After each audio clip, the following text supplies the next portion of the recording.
Okay, so have you ever wanted to create a video but you accidentally showed something in the video that you're not supposed to, whether it's a face or a label or some sort of personal information that you just want to blur out? Well, instead of sitting there tracking frame for frame, you can do it with a click of a button in Filmora. And it's super simple. Let me show you how. So to do this is actually pretty simple. Simply open Filmora and open a new project.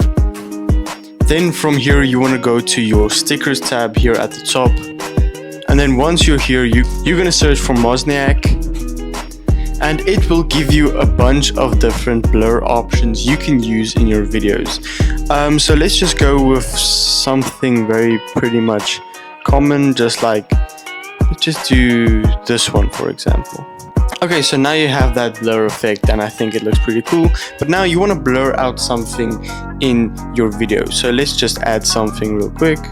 Okay, so as you guys can see, I have a video of me right here. So let's say I want to blur out my face. Now it's pretty simple, you just drag and drop the effects over the video, then you simply press on it and make it the size you want it to be. So let's just move, let's say right here, and then boom, the face is kinda tracked, but it's not gonna stay on your face the whole time. Now that's where the tracking also plays a big part. So what you want to do is obviously you just want to go on the clip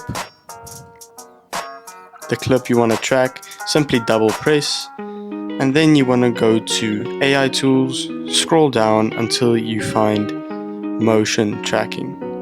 Now here you want to, when you press on that, it's going to give you this little block which you want to put directly on my face and then say motion track. Okay, cool. Now once your video has been tracked, you want to press here on link element, and then you want to press, if it's already on the timeline, it's already going to come on, you want to say add that blur effect. So now that blur effect is going to move with you wherever you go, and I think that is pretty cool.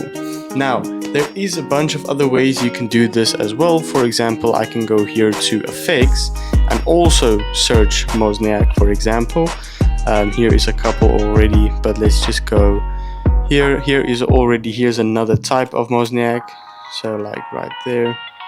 So yeah, as you guys can see, it is as simple as that to do this effect, and I think it is pretty cool. I mean, I use it all the time. If there's some information or something that I want but that I don't want the public to know, I just simply use this effect to blur it. So yeah, there you have it. If you have any further questions, please just drop a comment, and I hope this helps. Peace out.